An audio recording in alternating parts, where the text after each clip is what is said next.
Masyarul muslimin, jamaah salat Jumat dirahmati Allah.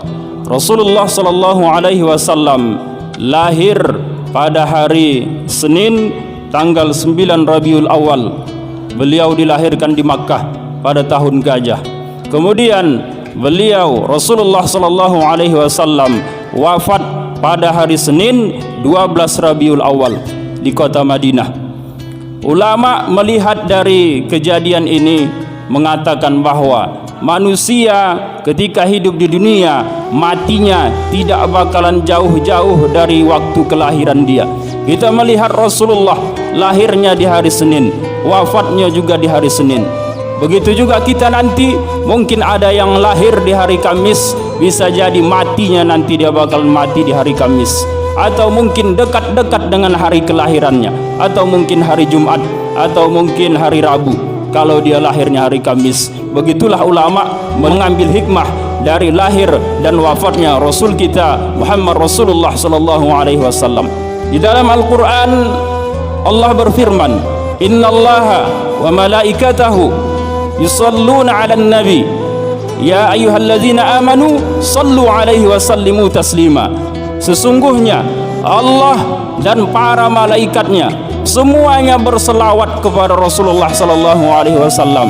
Ya ayyuhalladzina amanu, wahai orang-orang yang beriman, berselawat salamlah kalian semua kepada Rasulullah sallallahu alaihi wasallam. Di sini kita melihat Allah Subhanahu wa taala saja berselawat kepada Rasulullah. Begitu juga dengan malaikat berselawat kepada Rasulullah sallallahu alaihi wasallam. Allah serta malaikat berselawat. Maka ulama menjelaskan salawatnya Allah kepada Rasulullah ini merupakan rahmat bagi Rasulullah. Kemudian salawatnya para malaikat kepada Rasulullah ini merupakan ampunan, istighfar, permohonan ampunan malaikat kepada Rasulullah sallallahu alaihi wasallam. Kemudian kita selaku umat Islam, selaku orang yang beriman diperintahkan, ya ayyuhalladzina amanu, wahai orang-orang yang beriman, berselawat salamlah kalian kepada Rasulullah sallallahu alaihi wasallam. Karena itu jangan kita menjadi hamba Allah yang hina, sedangkan Allah dan para malaikatnya saja berselawat kepada Rasulullah, tapi kita selaku hamba Allah tidak mau berselawat kepada Rasulullah sallallahu alaihi wasallam. Ma'asyiral muslimin, jamaah salat Jumat dirahmati Allah. Rasulullah sallallahu alaihi wasallam merupakan salah seorang hamba Allah, salah seorang Rasulullah yang merupakan hamba Allah yang sangat dicintai Allah, hamba Allah yang sangat dikasihi Allah. Di dalam Al-Quran Allah Subhanahu wa ta'ala ketika memanggil para nabi yang lain selain Rasulullah, Allah Subhanahu wa ta'ala mengatakan ya Adam, ya Musa dan lain sebagainya. Tapi ketika memanggil kekasihnya Rasulullah sallallahu alaihi wasallam, Allah tidak memanggil dengan nama Muhammad. Tidak ada di dalam Al-Quran sebutan kalimah atau firman Allah dengan sebutan ya Muhammad, tak ada. Yang ada disebutkan ya ayyuhan nabi, ya ayyuhar rasul. Begitulah luar biasanya Nabi kita Muhammad Rasulullah sallallahu alaihi wasallam. Kemudian ketika naik ke Sidratul Muntaha menjumpai Allah Subhanahu wa taala, ketika terjadinya Isra Mi'raj, di saat Rasulullah Mi'raj berjumpa dengan Allah Subhanahu wa taala, yang bisa naik untuk berjumpa dengan Allah hanya Rasulullah sallallahu alaihi wasallam. Sedangkan malaikat Jibril dia tidak sanggup untuk naik berjumpa dengan Allah. Dia berhenti, tidak sampai mengiringkan Rasulullah berjumpa dengan Allah. Yang naik sampai bertemu langsung dengan Allah Subhanahu wa taala hanyalah Rasulullah sallallahu alaihi wasallam. Begitulah luar biasanya, mulianya Nabi kita Muhammad sallallahu alaihi wasallam. Kemudian Rasulullah dari jasadnya, dari tubuhnya banyak diceritakan ulama. Di antaranya bahwa Rasulullah itu, Nabi kita, keringatnya itu wangi, lebih wangi daripada minyak wangi. Di antaranya ada Ummu Sulaim yang ketika Rasulullah berkeringat, dia ambil keringatnya untuk dijadikan minyak wangi. Kemudian darah Rasulullah dimakan oleh sahabat. Ketika Rasulullah berbekam, Rasulullah memerintahkan kepada sahabat Abdullah bin Zubair untuk membuang darah tersebut. Lalu Abdullah bin Zubair membuangnya ke dalam perutnya, artinya dia makan darah Rasulullah.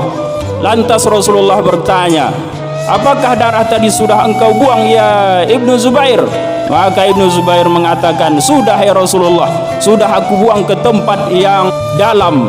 Artinya Rasulullah sudah tahu bahwa Ibnu Zubair memakan darah tersebut. Lalu Rasulullah bersabda, barang siapa yang darahku mengalir di dalam tubuhnya, maka api jahanam tidak bakalan membakar tubuhnya. Begitulah luar biasanya tubuh Rasulullah sallallahu alaihi wasallam. Di lain cerita lagi, ada dikisahkan bahwa kenapa Khalid bin Abdul Walid tidak pernah kalah dalam memimpin perang. Ternyata di dalam jubahnya ada rambutnya Rasulullah sallallahu alaihi wasallam. Jadi Rasulullah itu mulai dari ujung rambut sampai ujung kaki semuanya mulia, tidak ada yang tidak mulia. Bahkan ketika Rasulullah qada hajat langsung ditelan oleh bumi, tidak ada tertinggal di luar. Begitulah mulianya Nabi kita Muhammad Rasulullah sallallahu alaihi wasallam. Bahkan ketika terjadinya Isra Mi'raj, ketika Rasulullah naik hendak berjumpa dengan Allah Subhanahu wa taala, Rasulullah melewati para malaikat, dan saat itu ketika malaikat dilewati, semua malaikat berdiri memberikan hormat kepada Rasulullah sallallahu alaihi wasallam.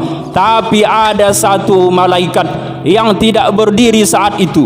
Dia tidak berdiri menghormati Rasulullah. Pada saat itu juga Allah marah kepada malaikat tersebut. Apa yang dilakukan Allah? Allah patahkan kedua sayapnya. Bukan itu saja, tapi kemudian Allah campakkan malaikat tersebut ke dunia, tepatnya di Gunung Qaf.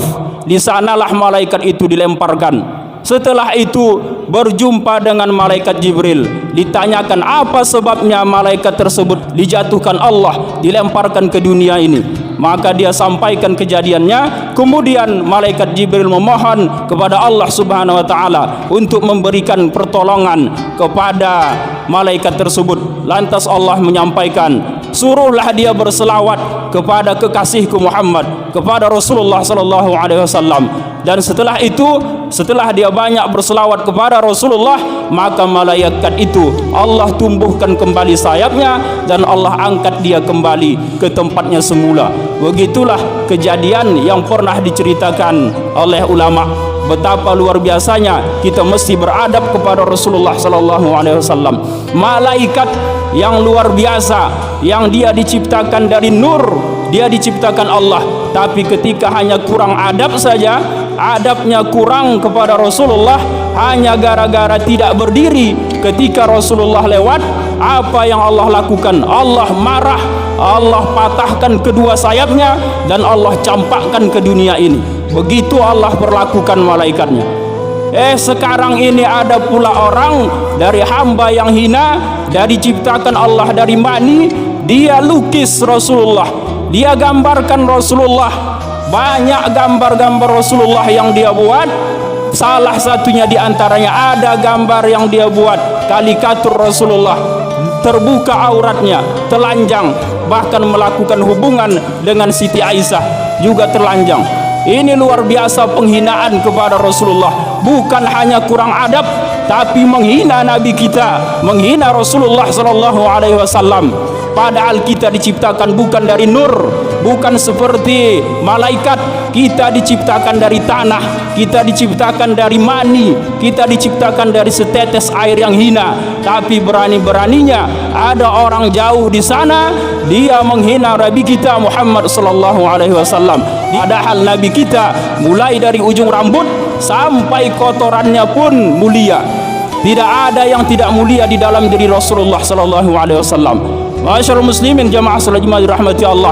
Bagaimana sikap kita terhadap perlakuan ini? Kalau tidak ada di dalam diri kita benci, tidak ada di dalam diri kita marah, ini perlu menjadi pertanyaan dari kita.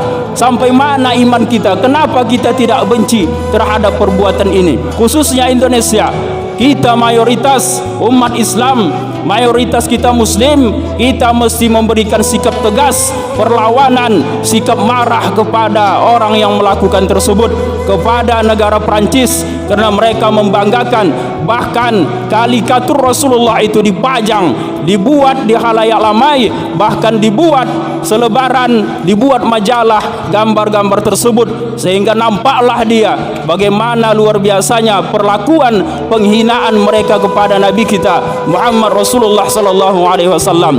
Kita selaku umat Islam mesti bersikap keras. Kalau kita bisa lakukan dengan tangan, man ra'a minkum munkaran falyughayyiruhu bi yadihi fa illam yastati fa bi lisanihi fa illam yastati fa bi qalbihi wa dzalika adhaful iman. Begitu sabda Rasulullah sallallahu alaihi wasallam, barang siapa yang melihat suatu kemungkaran maka dia rubahlah dengan tangannya. Kalau kita punya kuasa, kita punya kekuasaan, kita menjadi seorang pemimpin, maka lakukan, rubah dengan kekuasaan kita. Di antaranya misalnya boikot semua produk-produk Prancis, jangan pernah masuk ke Indonesia ini. Semuanya sita semua produk-produk Prancis. Begitu kalau kita punya kekuasaan. Kalau kita tidak punya kekuasaan, maka lakukanlah dengan lisan. Sampaikan kepada umat ini bahwa itu adalah perbuatan salah. Nabi kita Nabi mulia, tidak ada yang boleh menghinanya. Kita mesti marah, kita mesti benci kalau ada orang yang menghina Nabi kita. Bagaimana kita tidak benci? Bagaimana hati kita kalau sampai kita tidak marah? Sedangkan kita ketika solat kita tidak bakalan sah, tidak bakalan diterima Allah tanpa ada berselawat kepada Rasulullah. Orang yang tidak ada selawat di dalam solatnya, maka solatnya tidak bakal diterima. Lalu bagaimana dengan hati kita? Setiap waktu kita berselawat kepada Rasulullah, tapi ketika ada orang yang menghina, hati kita hanya diam-diam saja, hati kita hanya tenang-tenang saja, tidak ada marah, tidak ada sikap benci kita kepada orang tersebut. Maka perlu dipertanyakan, ada apa dengan imanku wahai saudaraku? Ada apa dengan akidahku saat ini? Kenapa aku tidak sedih? Kenapa aku tidak marah? Kenapa aku tidak benci kepada orang yang menghina Rasulullah? Padahal beliau adalah nabiku, padahal Rasulullah adalah utusan Allah Subhanahu wa taala, kekasihnya Allah Subhanahu wa taala. Allah dan para malaikat saja berselawat kepada Rasulullah. Kenapa aku tidak benci? Kenapa hatiku tidak menangis? Padahal Rasulullah begitu sangat cinta kepada umatnya. Kemudian kalau seandainya kita tidak bisa berbicara dengan lisan, maka sampaikanlah dengan hati. Dengan hati kita mesti menolak betul, mesti kita marah terhadap orang yang menghina Rasulullah, mesti kita benci terhadap yang menghina Rasulullah. Di antaranya mesti kita jangan lagi membeli, mengambil, mesti memboikot semua produk-produk Prancis. Kalau seandainya orang tua kita saja misalnya, atau diri kita yang dihina orang, dilecehkan orang, dimarahi orang atau disepelekan orang, tentunya banyak di antara kita yang marah. Ini baru diri kita atau keluarga kita atau mungkin orang tua kita yang dihina orang. Lantas masih maukah kita mengambil, membeli makanan dari orang yang menghina keluarga kita? Pasti banyak di antara kita yang tidak mau lagi melihat orang tersebut. Tapi Rasulullah sallallahu alaihi wasallam lebih mulia daripada orang tua kita, lebih mulia daripada diri kita, lebih mulia daripada malaikat, lebih mulia daripada alam semesta ini. Alam semesta ini, kita para malaikat tidak bakalan ada di dunia ini, tidak bakalan diciptakan Allah kalau tidak ada Rasulullah. Semuanya ini diciptakan Allah dari nurnya Rasulullah sallallahu alaihi wasallam.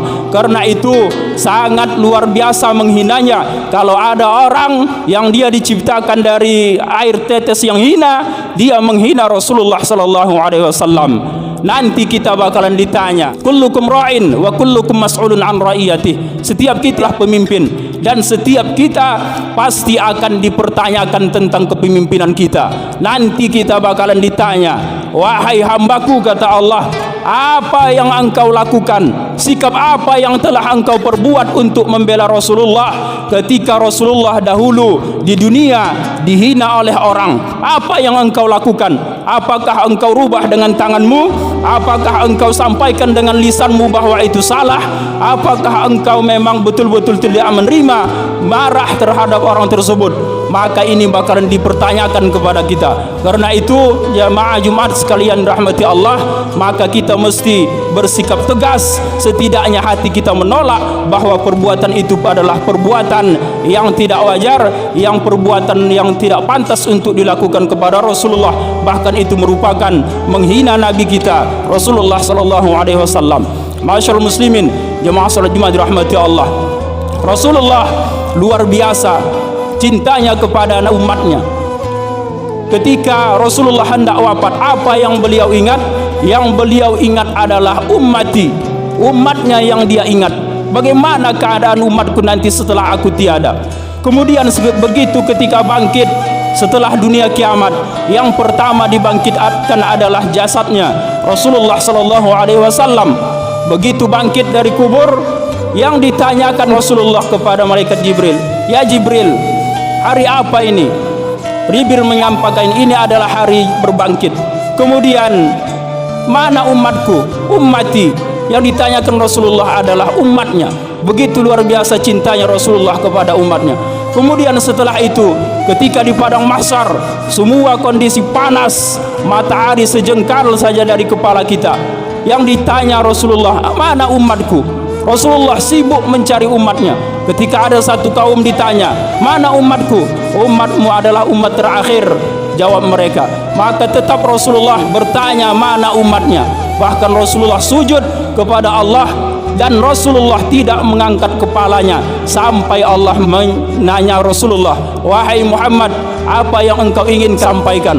Lalu Rasulullah mengangkat kepalanya, "Ya Allah, berikanlah aku izin untuk memberikan minum kepada umat-umatku." Lantas Allah berikan izin. Lalu Rasulullah, kita semua digiring ke telaga Kausar, yang ketika minum pada saat itu tidak ada yang pernah kehausan selama-lamanya. Bukan hanya itu saja, setelah itu ketika berada di dalam sirat, Rasulullah sujud kepada Allah agar semua umatnya diselamatkan di sirat.